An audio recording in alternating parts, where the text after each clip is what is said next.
Bismillahirrahmanirrahim. Assalamualaikum warahmatullahi wabarakatuh. Innal hamdalillah nahmaduhu wa nasta'inuhu wa nastaghfiruh wa na'udzu billahi min shururi anfusina wa min sayyiati a'malina. Man yahdihillahu fala mudilla lahu wa man yudlil fala hadiya lahu.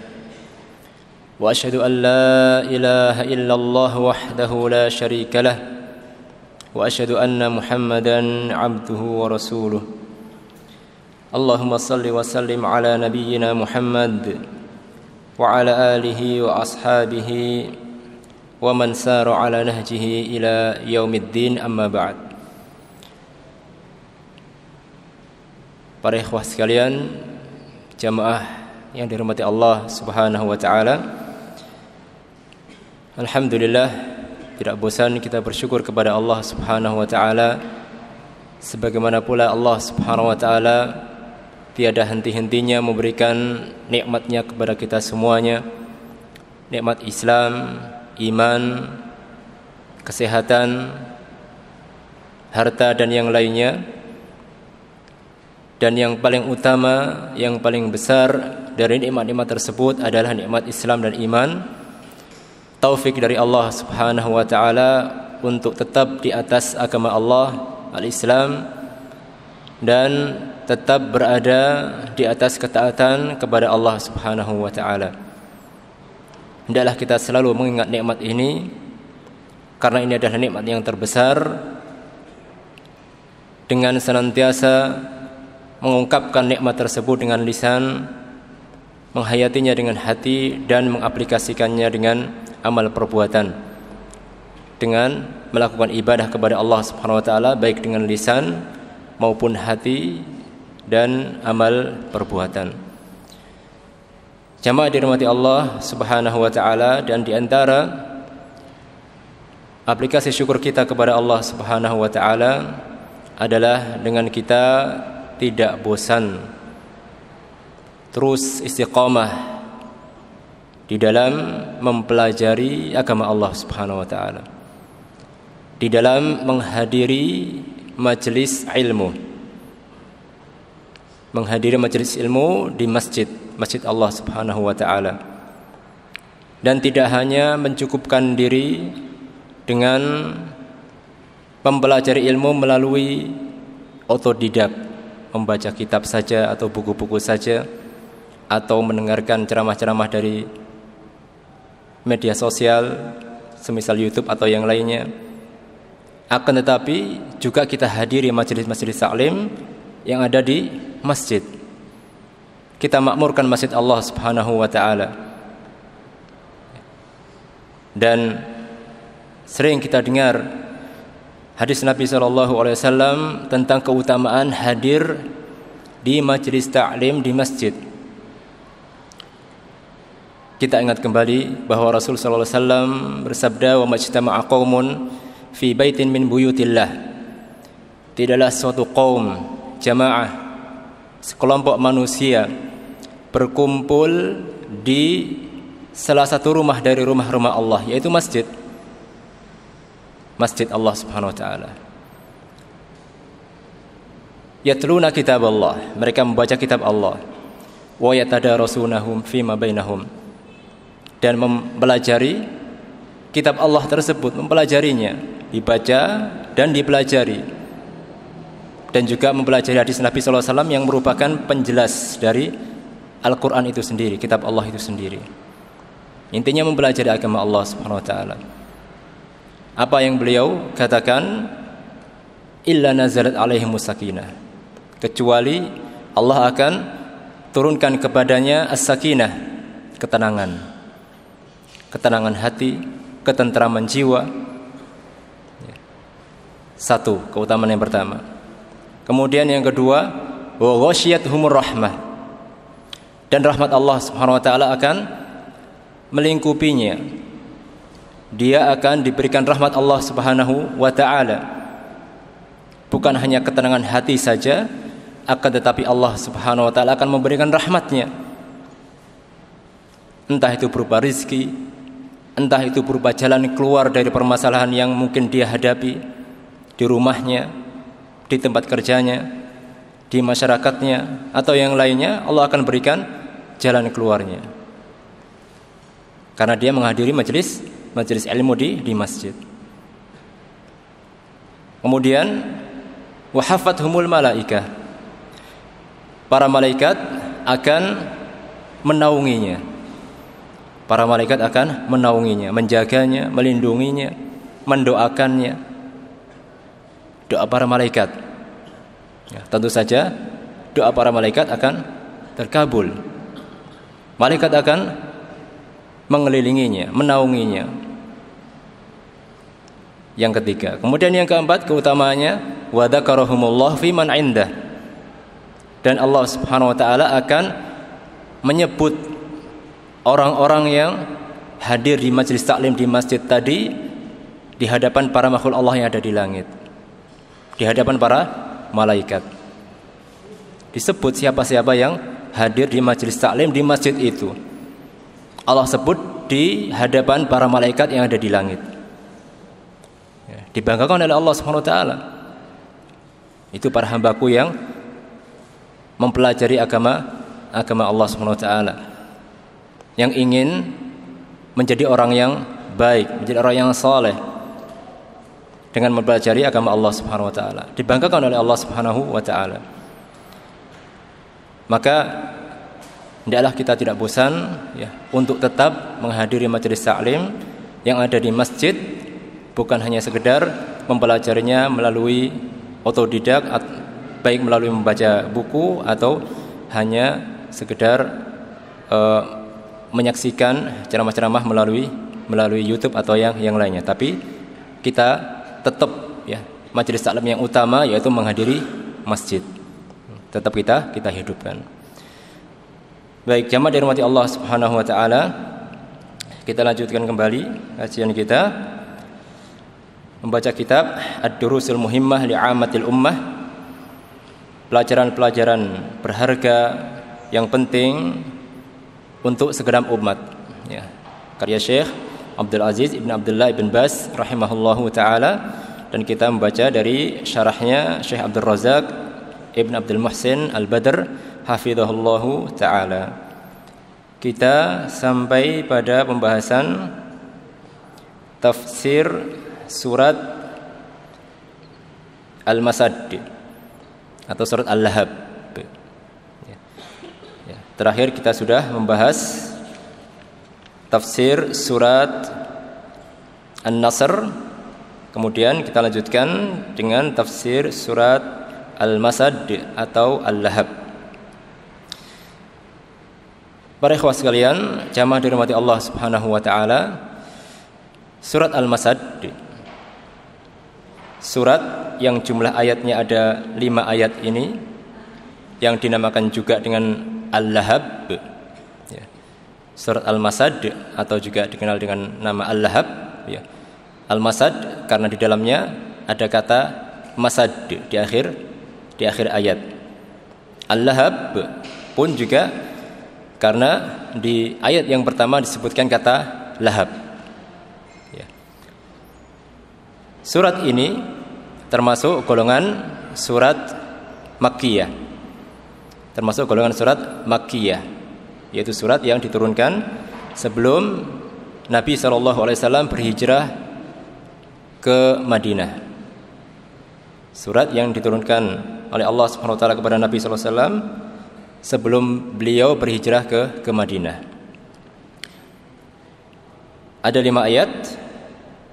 Allah Subhanahu wa taala berfirman, Tabbat yada abi lahabi wa tab, ma aghna anhu maluhu wa ma kasab, sayasla naran dhata lahab, wa imra'atuhu hammalatal hatab, fi jidiha hablum mim masad. Tabbat yada abi lahabi wa tab, celakalah kedua tangan Abu Lahab dan celakalah dia. ma aghna anhu maluhu wa ma kasab. Tidak akan bisa menolongnya hartanya dan juga apa yang dia usahakan.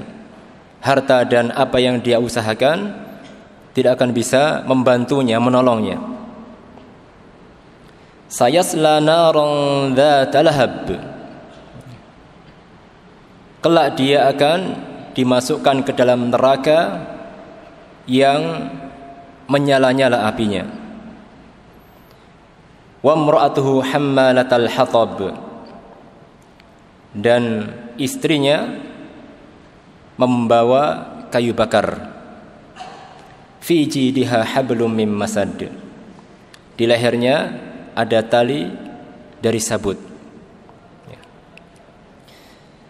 Kita baca tafsir dari surat ini.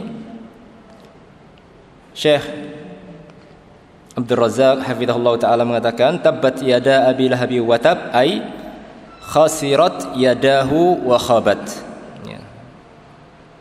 Tabbat yada abi lahabi wa tab, kata beliau maksudnya adalah khasirat yadahu wa khabat. Ya, kedua tangan Abu Lahab merugi dan celaka. Ya. Di sini ada dua kata tabba. Yang pertama tabbat, ya. Ada tak taknis di situ. Ya.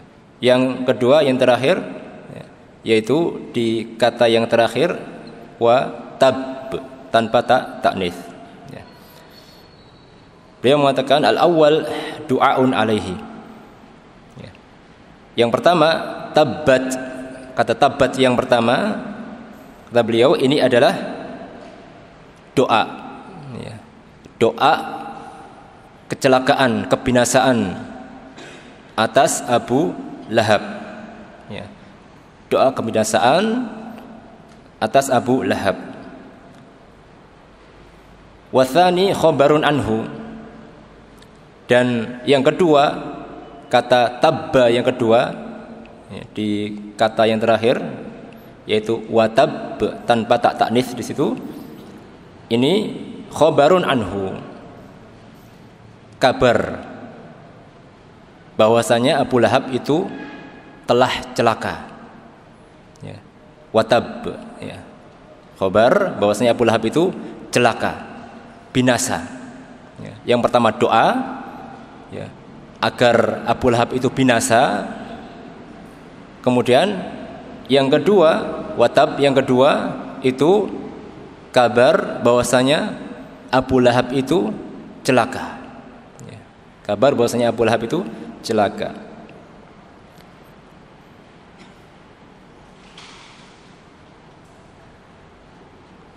Ya, ini penafsiran kata tabba tadi. Yang pertama doa, yang kedua kabar dari Allah Subhanahu wa taala bahwa Abu Lahab itu adalah orang yang celaka, orang yang binasa. Ya. Kemudian beliau mengatakan wa Abu Lahab, dan Abu Lahab huwa ammun Nabi sallallahu alaihi wasallam. Abu Lahab adalah pamannya Nabi alaihi salatu wassalam. Wa kana min asyaddi a'daihi, dan Abu Lahab ini adalah orang yang paling getol permusuhannya kepada Nabi sallallahu alaihi wasallam. Musuh yang di antara musuh yang besar, musuh Nabi sallallahu alaihi wasallam yang paling besar. Ya. Katsirul adiyati lahu wa tanaqqusi lahu walidinihi. Abu Lahab ini sangat sering mengganggu Nabi sallallahu alaihi wasallam, sangat sering menghina Nabi sallallahu alaihi wasallam, merendahkan Nabi sallallahu alaihi wasallam, dan juga menghina dan merendahkan agama Nabi sallallahu alaihi wasallam, yaitu agama Islam. Ya. Ini Abu Lahab. Dan Abu Lahab ini adalah kunyahnya Abu Lahab. Nama aslinya Abdul Uzza. Nama asli Abu Lahab itu Abdul Uzza. Ya. Al-Uzza itu salah satu berhala yang paling besar yang ada di Ka'bah. Ya. Dan Abu Lahab ini dinamai dengan ini Abdul Uzza. Nama aslinya Abdul Uzza. Dan Allah Subhanahu wa taala tidak menyebut nama asli Abu Lahab ini ya. Karena ya, di antara hikmahnya para ulama menyebutkan Allah Subhanahu wa taala tidak ingin menyebutkan ya, tidak ingin menyebutkan penghambaan kepada selain Allah Subhanahu wa taala di dalam Al-Qur'an. Abdul Uzza berarti hambanya Al-Uzza, hambanya berhala Al-Uzza. Ya. Allah Subhanahu wa taala tidak menyebutkan hal tersebut, tapi Allah menyebutkan kunyahnya, yaitu Abu Lahab. Ya. Jamaah dirahmati Allah Subhanahu wa taala, tentang paman Nabi sallallahu alaihi wasallam. Tatkala Nabi sallallahu alaihi wasallam ya, diutus menjadi nabi dan rasul, paman-paman beliau yang masih hidup itu ada 4 ya. Jadi anaknya kakek beliau Abdul Muttalib itu ada 10. Di antaranya adalah ayah Nabi sallallahu alaihi wasallam Abdullah, dan 4 paman Nabi sallallahu alaihi wasallam yang masih hidup ya, karena semua anak Abdul Muttalib meninggal dunia ya. Dan tersisa 4 ketika Nabi sallallahu alaihi wasallam diutus sebagai seorang nabi dan rasul. 4 orang tersebut adalah yang pertama Al-Abbas ya. Kemudian yang kedua Hamzah ya. Kemudian yang ketiga Abu Thalib. Kemudian yang keempat Abu Lahab ya. Al-Abbas, kemudian Hamzah, kemudian Abu Thalib, kemudian Abu Lahab ya. Abu Lahab nama aslinya adalah Abdul Uzza tadi, sedangkan Abu Thalib nama aslinya adalah Abdul Manaf. Abu Thalib nama aslinya adalah Abdul Manaf ya. Itu 4 paman Nabi sallallahu alaihi wasallam yang masih hidup ketika beliau diutus sebagai seorang nabi dan rasul. Dan di antara paman beliau ya, ada di antara mereka yang membela beliau, mendukung beliau dalam mendakwakan Islam, bahkan masuk Islam ya, dan baik keislamannya, bahkan berperang berjihad di jalan Allah Subhanahu wa taala ya. Dan di antara paman beliau ada yang hanya mendukung saja tapi tidak mau masuk Islam ya. Di antara paman beliau juga ada yang justru memerangi beliau ya, memerangi agama Islam ya.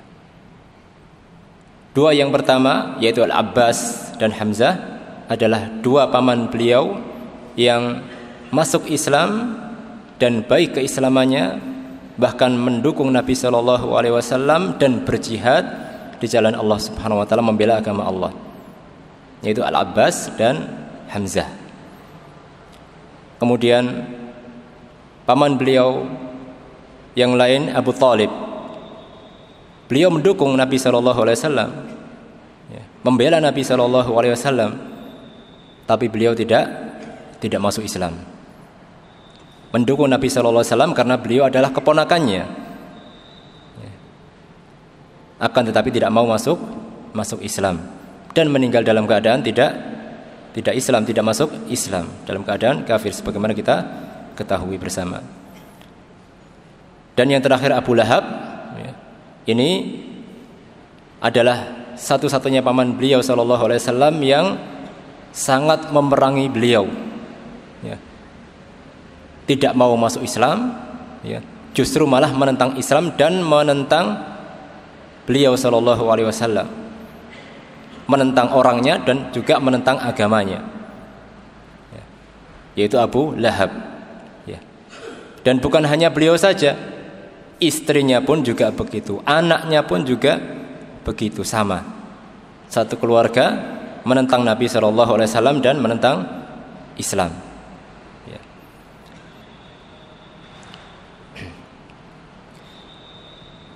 Baik. Kemudian Syekh mengatakan wa thabata fi sababi nuzuliha.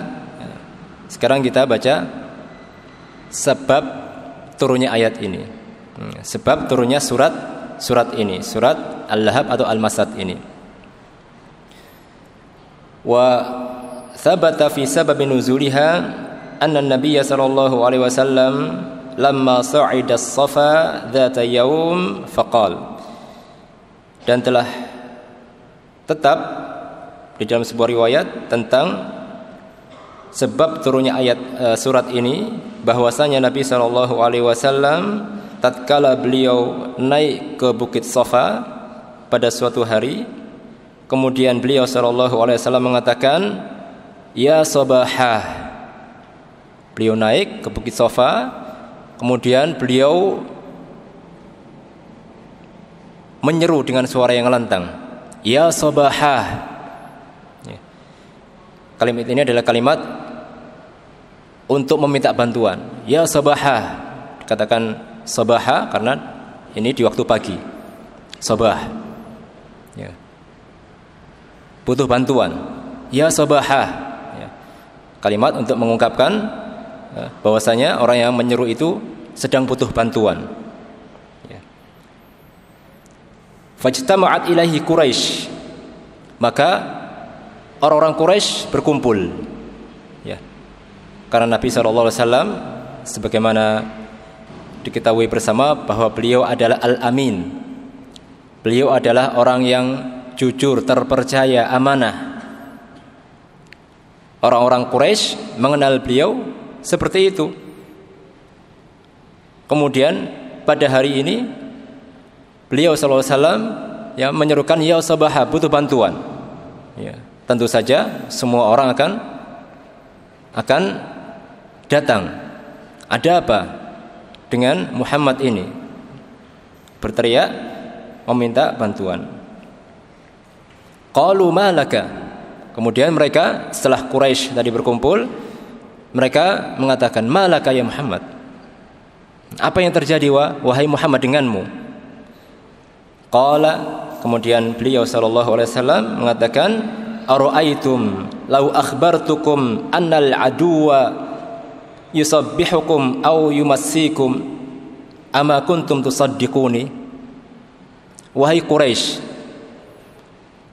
seandainya bagaimana pendapat kalian seandainya aku kabarkan kepada kalian bahwasanya ada musuh ya di balik lembah ini, dalam riwayat yang lain di balik lembah ini ada musuh yang datang pada waktu pagi atau pada waktu sore nanti.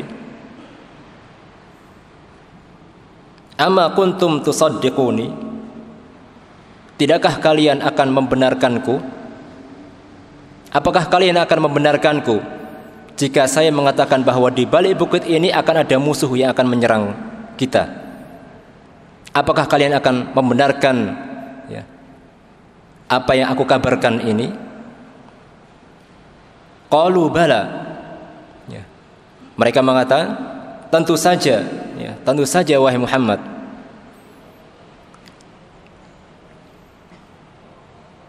Ya, karena beliau dikenal sebagai Al-Amin. Ya.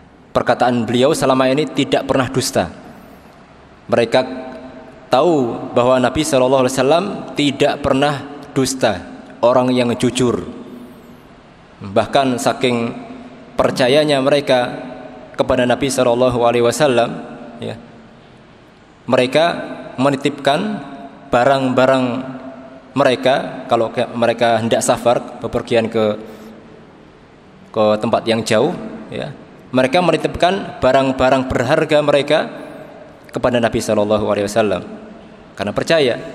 Nggak percaya dengan yang lainnya, tapi dengan Nabi SAW percaya, dititipkan kepada beliau SAW. Ya. Begitu sebelum diutusnya Nabi SAW. Bahkan sampai Nabi SAW sudah diutus sebagai Nabi dan Rasul, yang mana kebanyakan mereka itu memusuhi Nabi SAW, tidak setuju dengan Nabi SAW, itu pun mereka masih menitipkan barang mereka kepada Nabi SAW kalau mereka bepergian jauh. Karena beliau sudah dikenal orang yang terpercaya, jujur, amanah. Maka ketika beliau mengatakan, "Wahai Quraisy, seandainya aku kabarkan kepada kalian di balik bukit ini atau lembah ini ada musuh yang akan menyerang, apakah kalian akan percaya? Maka mereka mengatakan, bala, tentu saja wahai Muhammad, kami akan percaya.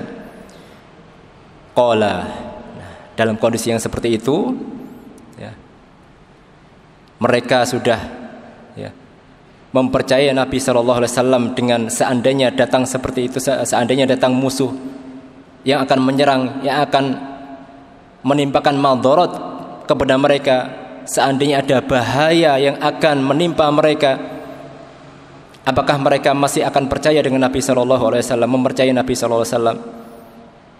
Maka mereka menjawab, bala, tentu saja wahai Muhammad. Kemudian beliau mengatakan, fa inni nadhirun lakum bayna yaday adzabin syadid.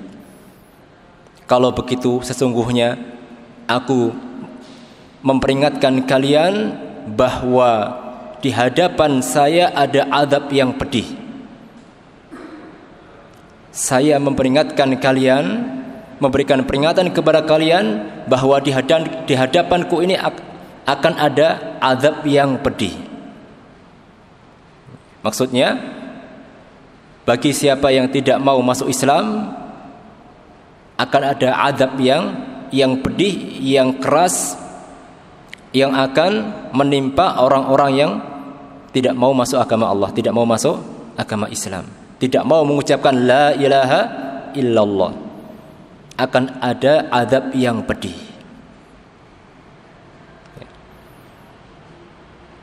Setelah menyampaikan hal tersebut, lalu faqala Abu Lahab. Abu Lahab, paman beliau sendiri, ya, langsung mengatakan, tabban laka, celaka engkau wahai Muhammad. Ya, sontak langsung mengatakan, celaka engkau wahai Muhammad. Alihada jama'tana, apakah hanya karena ini engkau mengumpulkan kami? Abu Lahab meremehkan hal tersebut.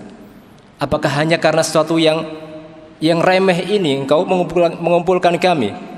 Quraisy, para pembesar Quraisy berkumpul semuanya di situ. Apakah hanya karena mendengarkan apa yang engkau katakan ini engkau mengumpulkan kami semuanya ini? Fa anzalallahu, maka ketika Abu Lahab mengatakan hal itu, maka langsung turun surat Al-Lahab ini. Allah SWT menurunkan surat ini. Allah mengatakan, tabbat yada abi lahabi wa tab, sampai akhir ayat, akhir surat. Sungguh celaka kedua tangan Abu Lahab, dan seterusnya sampai akhir surat. Ya. Jamaah dirahmati Allah Subhanahu wa taala, inilah sebab turunnya surat ini. Sebab turunnya surat ini. Maka ketika Nabi SAW diperintahkan oleh Allah Subhanahu wa taala untuk memperingatkan keluarganya, wa angdir ashiratakal aqrabin, ya, dan berikanlah peringat kepada kerabatmu yang dekat, ya. Maka Nabi SAW mengumpulkan Quraisy, ya, sebagaimana yang sudah kita dengar bersama tadi, ya. Kemudian setelah beliau mengumpulkan, ya, akhirnya terjadilah apa yang terjadi sebagaimana yang sudah kita bacakan tadi. Baik, jamaah dirahmati Allah Subhanahu wa taala, ini sebab turunnya surat ini. Kemudian beliau melanjutkan penjelasan tafsir surat ini. Ma aghna anhu maluhu wa ma kasab. Ayat yang setelahnya, ma aghna anhu maluhu wa ma kasab. Hartanya dan apa yang dia usahakan tidak akan bisa membantunya, menolongnya. Yang dimaksud dengan hal ini adalah al-amwal allati jama'aha wal aulada wat tijarata wa ghairu dzalika kull hadhihi la tughni anhu minallahi syai'a, yaitu hartanya Abu Lahab yang dia kumpulkan, dan juga anak-anaknya, dan juga perdagangannya dan selainnya, semuanya itu tidak akan bisa menolongnya dari azab Allah Subhanahu wa taala sedikit pun. harta, anak, dan semua apa yang dia usahakan tidak akan bisa menolongnya sedikit pun dari azab Allah Subhanahu wa taala.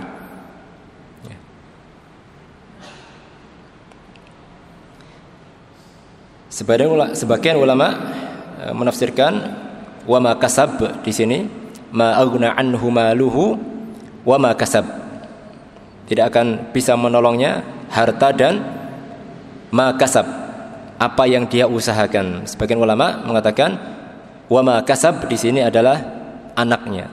Ma aghna anhu maluhu wa ma kasab ai wa waladuhu. Hartanya dan anaknya tidak akan bisa menolongnya, membantunya dari azab Allah Subhanahu wa taala. Maka sabah ditafsirkan dengan walad, anaknya, ya.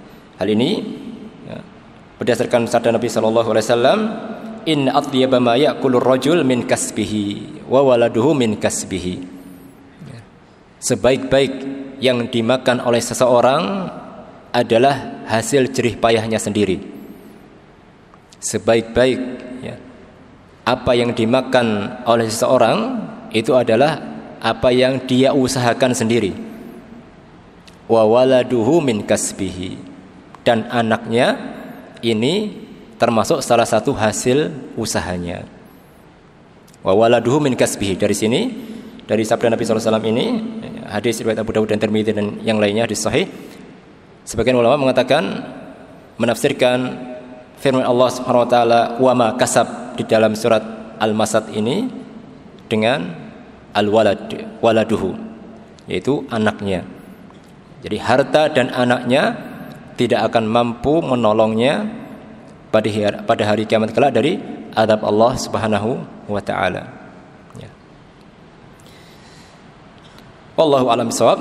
Akan tapi tafsir yang beliau sebutkan Syekh Abdul Razak di sini ada yang lebih mencakup, ya, karena lafadznya umum, ya, maka akan lebih baik jika dimaknai dengan umum pula, ya, yaitu wa ma kasab, semua yang apa dia usahakan termasuk anaknya dan termasuk yang lainnya pula, sebagaimana tadi dijelaskan oleh Syekh Abdul Razak, ya, yang termasuk, yang dimaksud dengan wa ma kasab adalah semuanya, mencakup semuanya, ya, baik itu hasil perdagangannya, ya, termasuk hartanya, termasuk anak-anaknya, dan yang lainnya, termasuk mungkin termasuk yang dia usahakan adalah kehormatan, kemuliaan, ya, yang dia usahakan sehingga dia menjadi orang yang terhormat, ya, di kaumnya, ya, karena dia mungkin melakukan, ya, hal-hal tertentu, atau dia punya keturunan yang memang garis keturunan mulia, ya, dan usaha-usaha yang lainnya sehingga dia menjadi orang yang terhormat, orang yang mulia di kaumnya, maka semuanya itu tidak akan bisa menolongnya pada hari kiamat kelak dari azab Allah Subhanahu wa taala. Jadi wa makasab di sini, ya, umum, ya, baik itu anaknya maupun yang lainnya dari semua hasil usahanya, semuanya itu tidak akan bisa menolongnya dari azab Allah Subhanahu wa taala pada hari kiamat kelak. Kemudian ayat yang setelahnya, sayasla naran dzata lahab, dia akan masuk ke dalam neraka yang apinya menyala-nyala. Wa mra'atuhu, ya, di sini beliau mengatakan wa mra'atuhu, dan istrinya,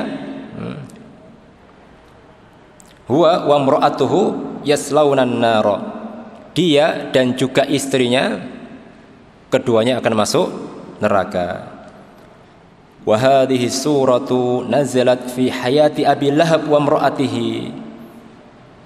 Kita perhatikan, ayat ini atau surat ini turun ketika Abu Lahab dan istrinya masih hidup.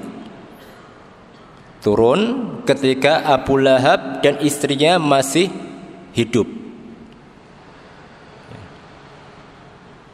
Dan divonis mereka berdua adalah penghuni neraka, masuk ke dalam neraka. Artinya akhir hayat dari Abu Lahab dan istrinya itu dalam keadaan kafir. Dalam keadaan kafir, sudah dinas, sudah divonis oleh Allah Subhanahu wa taala tidak akan mati dalam keadaan muslim. Mati dalam keadaan kafir. Dan ini adalah satu-satunya orang kafir yang disebut namanya, yang divonis ketika itu juga dia akan masuk neraka, penghuni neraka. Tidak dimukadimai dengan dakwah dulu, kemudian nanti kalau enggak mau menerima dakwah dan mati dalam keadaan kafir maka masuk neraka. Enggak, langsung divonis. Tabbat yada abi lahabi wa tab. Langsung. Ma aghna anhu maluhu wa ma kasab, sayasla naron dzata lahab. Langsung divonis masuk neraka. Fir'aun saja ini masih ada prosesnya. Didakwai dulu. Allah memerintahkan kepada Nabi Musa dan Harun untuk mendakwai Fir'aun. Berbeda dengan Abu Lahab ini, dengan istrinya ini, langsung seketika itu divonis penghuni neraka. Divonis penghuni neraka. Dan benarlah apa yang terjadi, bahwa Abu Lahab dan istrinya mati dalam keadaan kafir. Mati dalam keadaan kafir. وهذه من الآيات العظيمة والبراهين العجيبة على صدق ما جاء به الرسول صلى الله عليه وسلم. Dan ini termasuk tanda-tanda yang agung dan bukti yang menakjubkan atas benarnya apa yang dibawa oleh Nabi sallallahu alaihi wasallam. Bukti, tanda yang nyata, bukti yang tanda yang agung, yang sangat besar, yang sangat agung, dan bukti yang benar-benar nyata, bukti yang sangat menakjubkan tentang kebenaran yang dibawa Nabi sallallahu alaihi wasallam. Bagaimana itu? Fa inna fihal ikhbaru annahuma yamutani 'alal kufri wal mu'adati li dinillahi tabaraka wa ta'ala.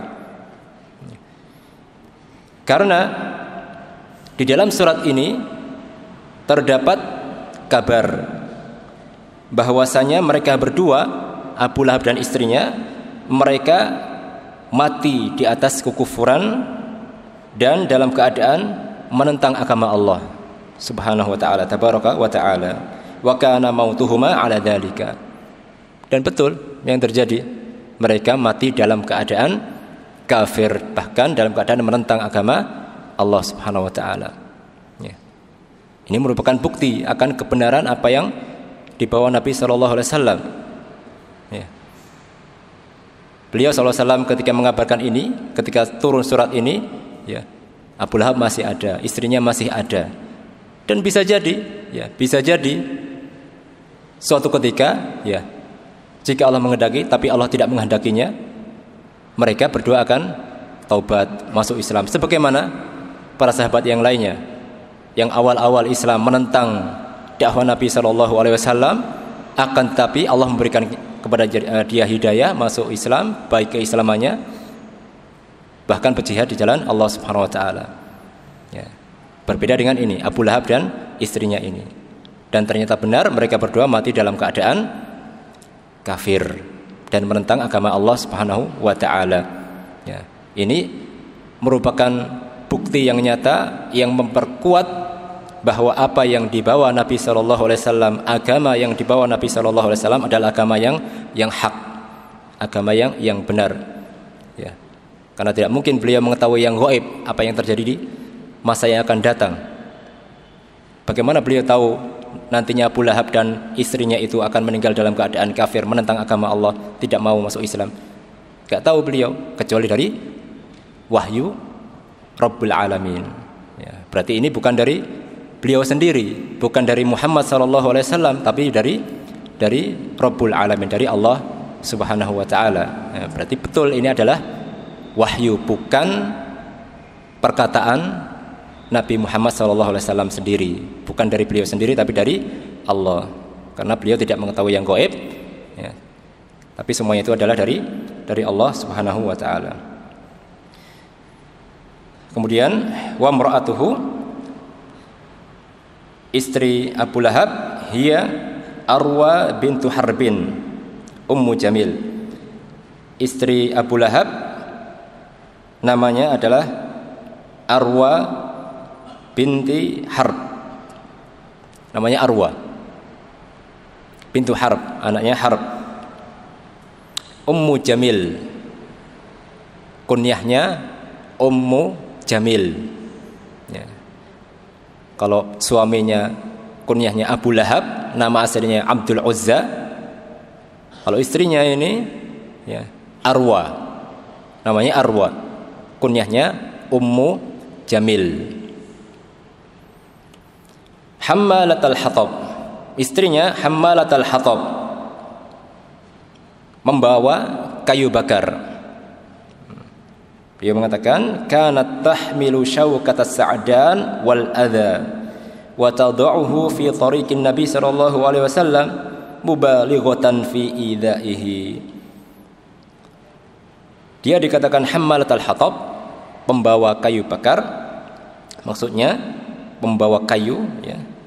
Maksudnya adalah bahwasanya dia dulu ya,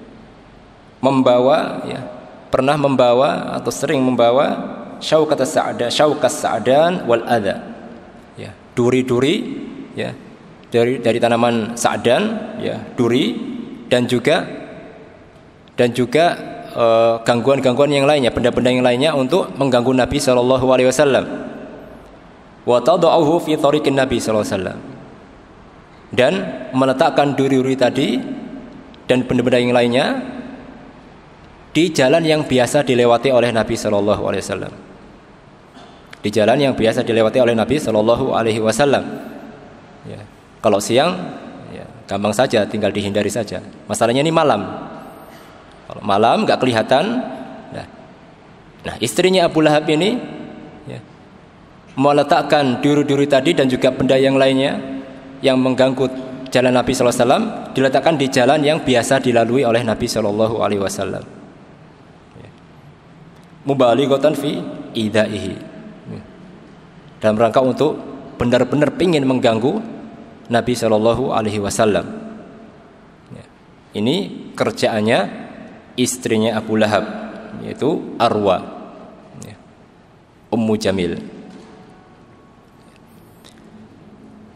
Fi jidiha, kemudian selanjutnya fi jidiha ai unuqiha, di lehernya hablun min masad, tali dari masad ya, tali dari sabut, ai tarfa'u bihi ila syafiri jahannam, tali dari sabut tadi itu akan mengangkat dan menyeretnya menuju tepi jahannam. Thumma yurma biha ila asfaliha, ketika sudah sampai di tepi jahannam kemudian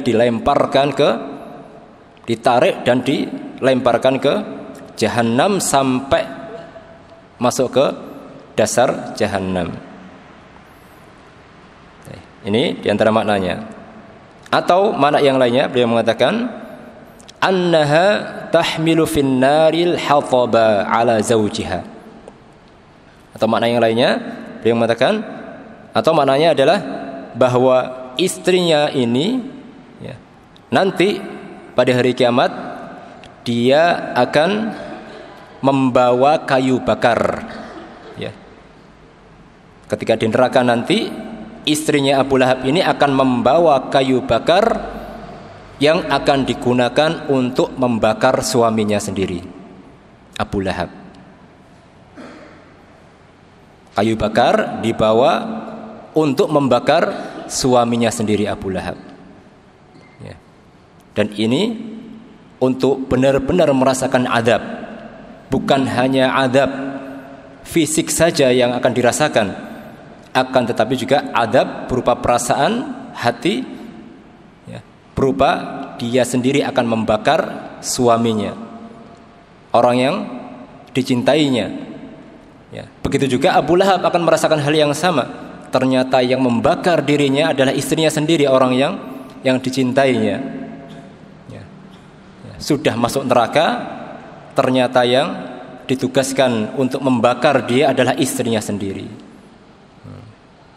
Maka ini adab di atas adab, ya. Adab yang sangat keras sekali. Mutaqallidatan fi unuqiha hadzal habl. Dia seperti itu, membawa kayu bakar yang digunakan untuk membakar suaminya sendiri. Dia di lehernya ada tali, ya, yang dikalungkan. Ada tali yang dikalungkan di lehernya, ya. Kemudian dia membawa kayu bakar yang digunakan untuk membakar suaminya.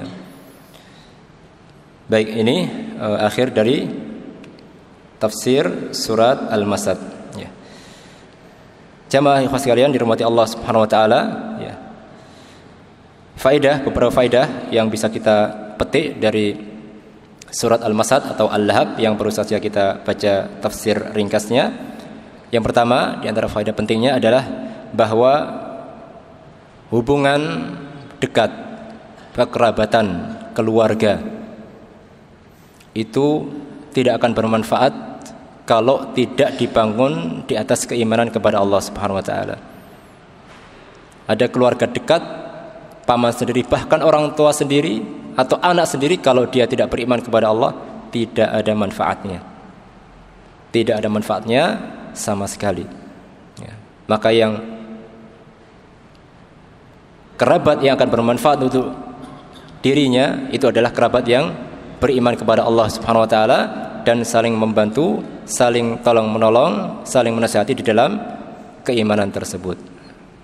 Manakala tidak dilandasi di atas keimanan, maka sedekat apapun kerabat tidak akan bermanfaat, ya.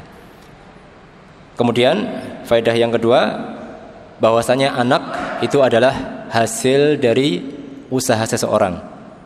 Hasil dari usaha seseorang. Sehingga apa yang dilakukan oleh anak-anak kita, ya, berupa amal soleh, sholat, puasa, haji, zakat, dan yang lainnya, kalau kita punya anak-anak seperti itu, ya, menghafal Al-Quran atau yang lainnya, dan kita dukung mereka, maka itu adalah hasil dari usaha kita. Amal dia, pahala dari amal dia pun juga akan kita dapatkan sebagai orang tuanya. Maka di sini memotivasi kita semuanya agar kita benar-benar mendidik anak-anak kita untuk menjadi orang-orang yang soleh, anak-anak yang soleh yang akan beramal soleh, yang mana amal yang akan dia lakukan nanti itu pun juga akan menjadi pahala kita, karena anak itu adalah hasil dari usaha kita. Anak adalah hasil dari usaha kita.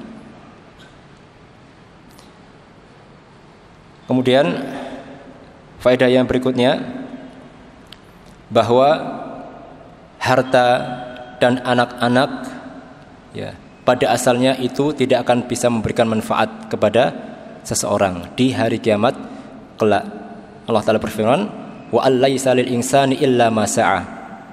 Seorang itu tidak akan dibalas kecuali dengan apa yang dia usahakan, ya. Tidak akan mendapatkan kecuali dengan apa yang sesuai dengan apa yang dia usahakan di dunia ini, ya. Hartanya, kalau hartanya banyak dan dia tidak usahakan, tidak digunakan untuk, ya, di jalan Allah Subhanahu wa taala, yang enggak ada gunanya, ya, enggak ada gunanya.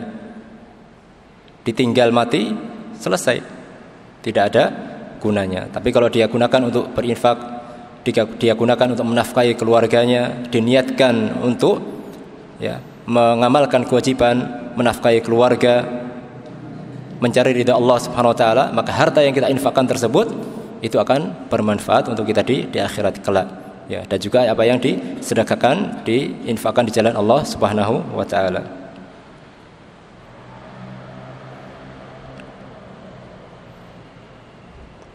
Kemudian di antara faedah yang lainnya, dan faedah yang terakhir,